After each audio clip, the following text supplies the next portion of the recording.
you look what the church looks like a lot of times that's why people don't want to be it, because we're not being the salt of the earth, we're being salty in the earth. Ew. Right? So, and meaning when something's too salty, it's no longer flavorful. Yeah. It's you don't like it. Yeah. Like you'll taste something like, oh, that's too salty. I don't want that. Yeah. Right? So that's too much. And sometimes I think that we get too churchy.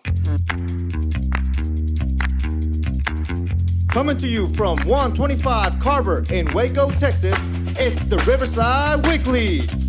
We hope your time with us today is thought-provoking, spiritually challenging, and a life-changing experience. Our discussions are fun, real, and at times very uncomfortable. We highly encourage all of our guests and listeners to like and subscribe, and please ring the bell. Now, here are your hosts, Pastor Cello and Pastor Mia.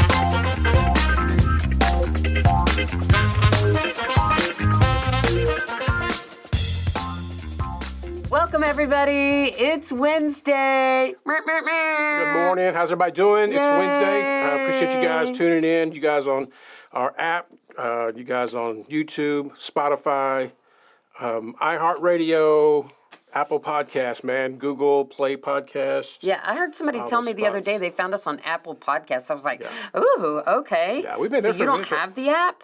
Yeah. I know, but I'm so used to sending people to the app that it just blows my mind when somebody finds us somewhere else. Even though I know we're on those platforms.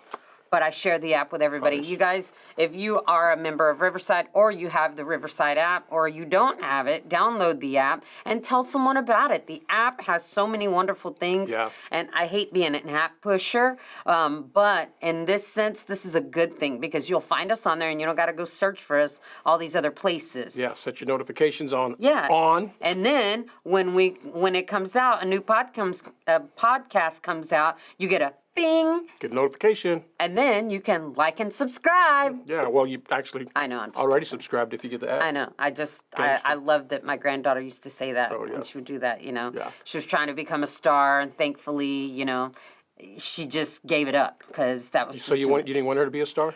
No, really, I didn't. I didn't want her to be, in front of the You didn't want her public to be eye. you didn't want her to be wrapped up in. Not only that, I didn't want people to be watching her, and creepies be out there trying to, that's all right and fine and dandy if she had a channel and, Oh, we're gonna give her a channel then. We'll Yeah. figure something out. Why? Anyway, because we're creating content Okay. for our well, app. So go follow Lulu because Lulu is, she's, Well, it ain't gonna be Lulu's channel. why?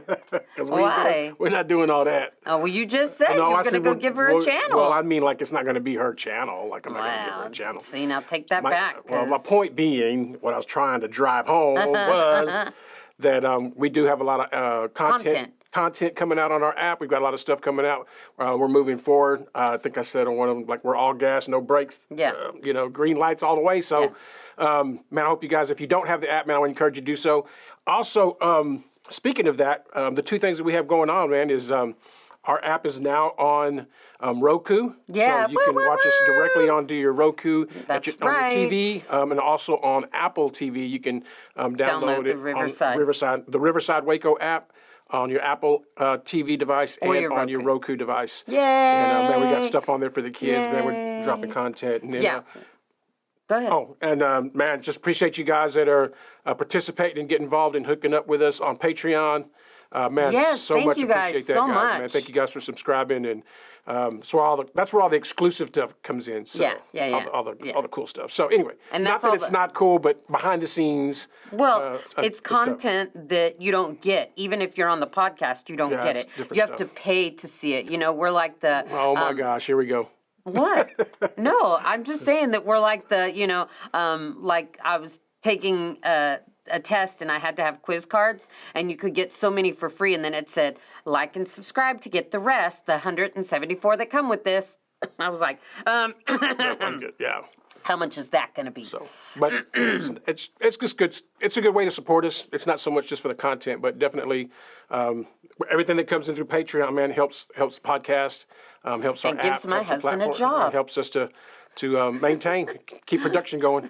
So there you go. Yay. After 5 minutes of rambling, what are we talking about? Well, we're talking about tendencies, and that's an old man. That's an old man tendency. No, that's a scheduled tendency. No, that's an old man tendency. Also, older people have a tendency to ramble on, and So you were rambling. hey, I was not. You were the one giving all the information. I wasn't rambling. I was. See, now we're rambling. Give it a minute ago. You said you were rambling. It's okay. It's okay, honey. It's okay. Okay. I like to tease him a lot because now that he's 51, I always tell him, honey, your old man tendencies are showing. Like he likes old man cereal with no sugars, and he goes down the same roads to get to the same places. I call it maturing. It's called maturing. I've matured well as well. So you can see that. My silver locks have showed that I have that. But this isn't a tendency. This was just God's bling to my face, okay? To shine. So I could shine bright, you know, like a diamond. Okay. In the sky. No, it's okay. Right. It's okay. No, it's okay. Anyway, going back to those old man tendencies, just saying that to say that we're talking about tendencies today, and I think that was just perfect because I'm always teasing you about your old man tendencies. Okay. And I'm not really today talking about older people tendencies. More, I'm talking about the old man tendencies. Get it? I'll be here all week. Thanks. But old man, you know, when we become new in Christ, we're supposed to gather and collect new tendencies and new habits and not go back to those old man tendencies. But we have a habit of doing that. And when you step into that new life, the new life that and yes, these are air quotes, okay, because people do get saved, kind of like you. When you got saved the first time, you were like, I need prayer, you know, You went to my mom, you got prayed, you were like, man, I'm not turning back, I'm not doing this, I'm not, you know, And what, a year later, you were doing the same thing? Maybe 6 months. Yeah, maybe, if that. And he was back doing the same thing. And we all do that, kind of like we talked about a couple of podcasts ago, New Year, New Me. You know, you go to all the gym rats, you know, get mad because all the new people are like, I'm going to go to the gym this year. Yeah, for Sparta. And then they go to the gym for 2 weeks and then they don't come back, right? Okay. Kind of like that when we set the new goals for the new year and we say, man, I'm going to go to church this year and I'm going to do it. And then they don't go. They go for 2 Sundays. Okay. I'm with you. I'm following you. Okay. So I'm saying all that to say that our old man tendencies need to be put away. Just as the Bible says, childish things need to be put away. And I feel like we have a lot of childish tendencies in our old men. As well as, you know, I don't know, I know you're the same, but we don't really like to use that word Christian because there's a bad connotation on it in the world's mouth and in the world's eyes, right? Yeah. Okay. I'll allow that. Okay. So, because Christians don't think that, obviously, that's who they are, you know? But the world sees Christians and they go, you know, and they don't want anything to do with us. But that's because we keep picking up those old man tendencies and using them against the world when we're really supposed to be trying to win the world. And how can you win the world with your old man tendencies? I mean, half of the people out there are probably going, that's right, you know, when there's some older people out there and, you know, driving, and I'm just like, get out the road, you know, that's not me, but that is some of you, and you're like, you shouldn't even be driving anyway, you know, type thing. And that, I don't see things that way, but I do see things as picking up your old men and bringing them back and using them. I don't know. I don't think some of it is that, but I Okay. think some of it is just new habits that are created. Okay, give me some new habits. And we have habits of doing things and we don't realize that they become a tendency. In other words, a tendency, a behavior that we pick up without even realizing that we pick it up. You know, it's when you go into a culture, right? When you go into a different culture. I'm sorry, immediately I heard cult. When you go into a cult, sure. Oh, okay. When you go into a culture, there are some things in that culture. The more you're around that culture, you begin to pick up those habits. That's the same with a cult. Right. So when Just saying. I get it. Okay. I get it. But that's what I'm saying is that when you're in that culture, you begin to pick up the lifestyle. You begin to pick up the behaviors, the thought patterns, habits, whether good or bad. Those tendencies that you begin to do. But I think a lot of times when you're talking about the church, when you're talking about your old man, new man, there are some things that we do. And it becomes do. Yeah. And so we have things that we do that we try to walk away from, but it creeps up again. And what we do is we Christianize the behavior. Ew. We churchify the behavior. Churchify, Christianize. Where are these words coming from? And we adopt it. We adopt it so that it works for us in our Christian culture. In our Christianese. Yeah, in our Christianese and our culture. I mean, because Christianese, I call it Christianese. Right. But or it's been called. I'll say it's been called Christianese. Okay. But we have church lingo that we use, and that it's not. It is part of the culture, but we don't really. I don't think we really identify or understand on how how it can be. It can turn off folks. Right. Yes. When you're having correct. conversation, you're doing things, behaviors. Yes. And so. I mean, I understand someone's quoting scripture right now. We're not supposed to be of the world, but in the world. I know that we're, if the world loves us and we love the world, then we can't have a part of Jesus. Like I understand the scriptures, and I'm not saying that we have to adapt to the world, and I'm not saying that we have to adapt and be. We're supposed to be the light of the world, and how can we be that? Go ahead. No, how can we be that? No. With using those what did you say? You said two words, and I really enjoyed them. But the culture, the bad tendencies of the culture. So being the salt of the light, being the light of the world, like we're supposed to be the salt of the light. We're supposed to be the salt of the world and the light of the world. So when we say things, a lot of times we don't realize that we're not really being salt. We're not really adding flavor to the culture. I'm not saying that we have to. We are at odds with the world. Like, I get that, but a lot of times what we do is we're so wrapped in our church culture. We're so wrapped up in our Christian culture that we forget how off-putting that is to people that don't understand their culture. And aren't we supposed to be reaching that culture? We're supposed to be. Yeah, we're supposed to be. But a lot of times we get stuck in our tendencies. So there's things that we do that that are off-putting to people that don't understand us. So it's literally like going from an Asian culture into a Hispanic or Mexican culture, into a French culture, into a European culture, into a Native American culture, into African American. Like the cultures are completely different, and when you step into that, there's just some things that you don't do. You have to understand. Yeah. But a lot of times when you're wrapped up in a culture, you don't realize how off-putting that is to everybody else. And when you're trying to build your culture, when you're trying to build the kingdom, when you're trying to reach people, I think we have to be more mindful of the tendencies that cause people to push away and shy away from even wanting to inquire who God is.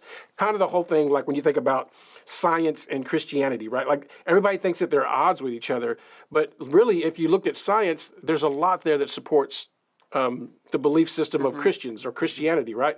And so, but a lot of times Christians, they fight against science. They don't want, like science is bad, it's the devil, right? But and it's because it goes back to tendency. Like we have our churchy culture tendencies, and we fight against the things that would actually be strengths to us. And so we're off-putting people and not able to minister, not able to reach, not able to connect, not able to relate to those individuals because we're more focused on maintaining the church culture, maintaining the status quo of Christianity, than actually doing what the Bible says, which is reaching people. Yeah. So let me read tendencies. It says tendency. This is Merriam-Webster. Y'all know we love them. Merriam-Webster says this, that a tendency is a noun. It is a proneness to a particular kind of thought or action. And I feel like those tendencies, again, that we pick up from our old man to continue the culture, right? Even though we did talk about one time maintaining your culture, but that was in your heritage when it was, National Heritage Month, Mexican Heritage Month, and then the Indigenous People Month.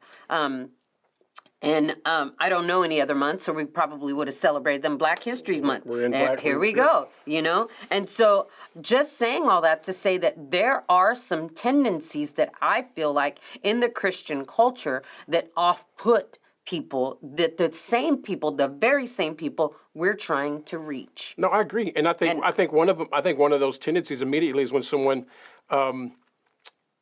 two things, immediately, when someone finds out that we're a believer, that we go to church, or that we're a Christian, or whatever, church, whatever, immediately they have this connotation and thought process that they have to change their language, they have to change the way they talk, the way they communicate. Yeah. And we do that. In other words, we make them feel that way. That's what I'm saying. Yeah. We don't allow people to be themselves. Yeah. Right? God's still God, whether they're in the closet cussing or they're at the church cussing.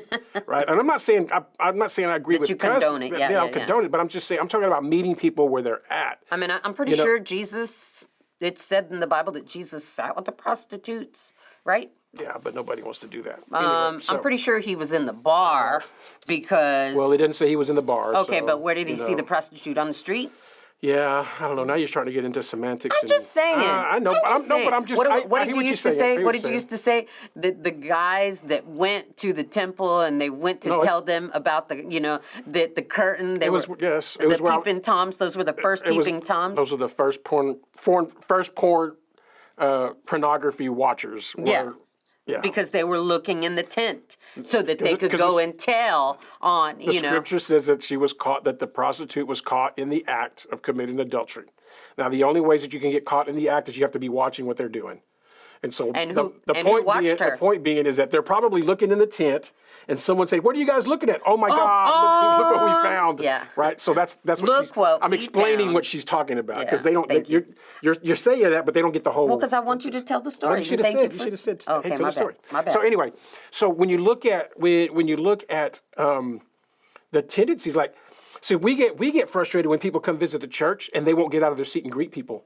It's not their job to get out and greet people. It's our jobs. It's our culture. We're the ones that are supposed to greet them. Go to them. We don't make them get out of their seat. Yeah. They get out of their seat when they're comfortable. Mm-hmm. It's our job to greet them and go over and say hi to them. Our issue is that we go say hi to them and then we move on to the next person.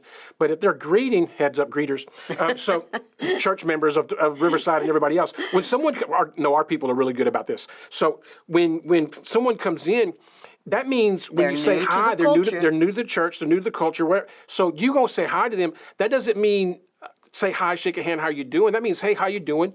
And engage in conversation. Get to know them. Their name. How you doing? How'd you find us? Where'd you hear about it? Like you engage the conversation because they're coming into the culture. Yeah. But what we realize, or we don't realize, I say this, is that when someone comes into the culture and they start being a part of it, we don't like the ideas they bring. We don't like the thoughts that they bring. We don't like the other culture that they bring, right? And so, but when they're wanting to engage, that means they like what they see in the culture. It's just they're bringing other parts of ideas and things with them. And a lot of times the church gets to a place where we don't do that here. But there's no reason why we don't do that here. Or we have to do this here, and we don't tell them why we do this here, right? And so for me, coming out of the Catholic Church, there was so much of the Catholic Church that we did and involved with ceremonies and everything that was going on with the Catholic Church, but I had no clue. I didn't know why we did this. It was just you didn't know why you sat and stand all the time. Yeah, I didn't know what we were doing. You thought it was Pilates, church oddies, church oddies, right? So we bed oddies, bed oddies. I call them bed oddies. We don't realize that a lot of times people are coming into our church, they literally see us like the Catholic Church. Yeah. Like when we're doing things, they're like, that's weird, why are you doing that? And so one of the things that we really strive for here at Riverside is to make it as a non-churchy experience as we possibly can. But we don't not worship, we don't not pray, we don't not lay hands, we don't not speak in tongues, we don't not use the Bible. We do all of that, but we just try to bring it to a place where it's not so churchy. Because like you said, and so I can hear somebody, well, you're the church. We are the church.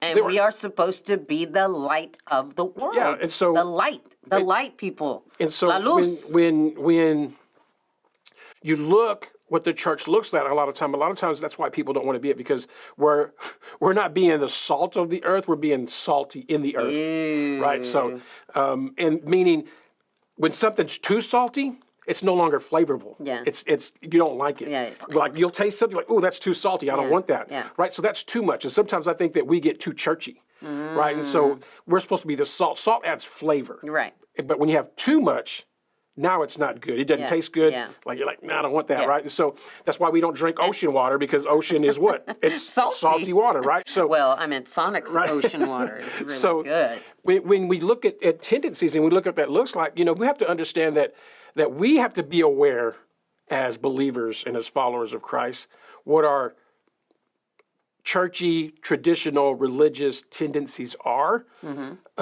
so that we're not off-putting to those that we're trying to reach. Yeah. Right. Yeah, I love that when somebody comes here to Riverside for the first time, and it could be at your church too, but when they come, one of my ultimate goals, and I tell this to everyone, I'm like, go greet them, find out their name. People want to hear their name. They want to hear their name, regardless of what you think. When somebody says your name, you're like, oh. Your ears perk up. Yeah, you're like, oh, they're talking about me. Or, not they're talking about me. Yeah. I'm not talking in a bad way, but they're introducing you to different people and telling people about you, And when you ask someone about you, yes. So I was gonna finish with this story, because we're talking about church tendencies. But I know this guy. He went to visit a church. Okay. And so him and his wife went to visit a church, and he went in a polo, jeans, shoes. She wore like a skirt or something, and went to church and went to this church, and they went twice. And so the first time they went, everybody kind of greeted them. And then the second time that they were there, some of the people that were in the church literally said, hey, we can take you and go buy you a suit. We can go take you and buy you a dress. We can get you some clothes, church clothes, so that you can come to church on Sundays. And I was like, man, that's crazy. But they weren't doing it to be rude. They were doing it to, well, I'm just thinking, most people are not doing it to be rude. In their mind, they're like, we want you to fit in. We want you to be a part of us. This is how we dress. This is how we do things. And so they're trying to make them feel like they're a part, or they want them to be a part. But when you're on the outside coming in, it doesn't make you feel like that. It's like, man, dang, what's wrong with my clothes? Exactly. And so I think a lot of times that's what we do. With our tendencies. With our tendencies, like, our how are you going to come to church without a Bible? Like, you don't have a Bible? Like, I didn't see you pray during service. I didn't see you go up for communion. Like, like you weren't lifting your hands during, so we have these things that we have tendency of doing. But then when we see somebody else not doing what we're doing, that's how we come off. Like we come off, hey, let me get you a new suit. Let me get you some clothes. And we don't even realize that we're doing that. Yeah. And it's not that we're trying to, it's that we're trying to. In other words, I was like, what? Wait, it's not that we're trying to change them or make them different, but we're trying to. Like we're trying to. We're just not. We don't realize. It's our tendency. Yes, we don't realize how off-putting that is. Our proneness to do picking up the old man tendencies. Yeah. You see what I'm saying? Yeah, that's what I'm saying. The old man tendencies. That's why you were like.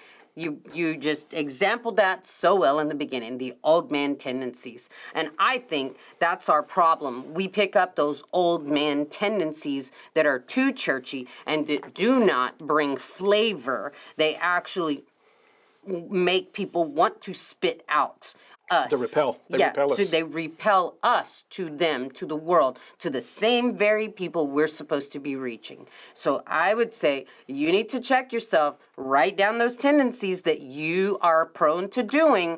Like, like someone said the other day, they said, well, how do y'all go to church? Well, I go just like this. I have jeans and tennis shoes and this shirt. And they were like, well, sandals are disrespectful. Jesus wore sandals, and everyone else did back then, whether it was snowing or not. So, okay. Anyway, that's just my soapbox there. But saying, please write down the tendencies that you have that you think might be, and you might not even say that. You might say, well, we've always done it that way. Well, why? Why? Those are tendencies if you're saying we've always done it that way. And I'm not saying that that we need to give up a lot of our stuff. Christians, they don't need to give a lot of, a good example. I'm not Asian, but I have an Asian step-in son-in-law, right? And I don't know that they do this at his home, but most Asians that I know, they take their shoes off at the front. They don't like to walk in the house with shoes on. I don't know what that's about, but I do know that I'm going to respect that even though my feet stink and I don't like, or I might have a hole in my sock. You know what I mean? Yeah. But those are part of his culture. They're not tendencies. They're a part of his culture. And our tendencies, a part of our culture, the churchy culture, sometimes they're just not great. Well, we don't always explain what we're doing. Yeah, that too. We just assume everybody knows why we do what we do, when we do it, where we do it, why we do it. Yeah. And I'm not saying that there are things that we as believers should do, because there are specific things that So we're supposed to have church training? They're supposed to, well, possibly. There's supposed to be some things, there are some things that we're supposed to do as believers and followers of Christ. Yes. But God gave us a lot of freedom through Christ on how we do those things. So it's not what you're supposed to do as much as how you're supposed to do it and what it looks like. And so I think a lot of us, we get trapped up. We get stuck in that status quo of things that we're supposed to do, how it looks. So, it can be a very gray line when you're talking about some things, but there are some fundamental truths that we have to live by, that we should be doing as believers. But I think we get hung up on all the other stuff. Yep. And so when you start looking at that's where you have to like she said, like make a list, like what are some churchy tendencies that I have. That's why I wanted to bring it to the light today. Or I got one that'll really upset you and frustrate you. Why don't you ask somebody what are some churchy tendencies that you have? Or somebody, a coworker that might not even attend church. If we would start those conversations with people in the world or people that are not at church, we would actually find out that probably some of them left because some of those tendencies actually drove them away. Yep, too salty. So, too salty for the world. No, too salty for the church. Too worldly for the. I don't know. I don't know how that song goes. But anyway, all right. Thank you guys for listening. Please, please, please go work on some of those tendencies because some of them are no good and they are distasteful. Very good. Cool. All right. Love you guys. Man. Thanks for tuning in. We'll see you guys next week. Yes. Thank you for listening to the Riverside Weekly. Download the Riverside Waco app to stay connected and follow us on all social media sites at the Riverside Waco. This podcast is made possible by the givers of Riverside Community Church. Production and engineering provided by Capital G and RTV in Waco, Texas.